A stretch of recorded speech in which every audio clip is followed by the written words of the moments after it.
Hello, আসসালামু আলাইকুম। কেমন আছেন সবাই? আশা করি ভালো আছেন। তো এই যে দেখেন আমার পেঁয়াজের ক্ষেত, ছোট্ট একটা জায়গায় অল্প পরিসরে কিছু রসুন, পেঁয়াজ এগুলো লাগাইছি।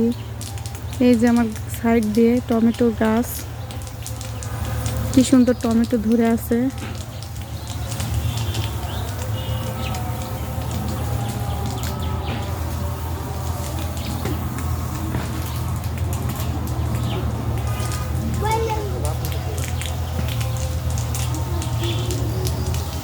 সারা বছর খাওয়ার জন্য আমরা পেঁয়াজগুলো লাগাই, রসুনগুলো লাগাই। ধানের চারা,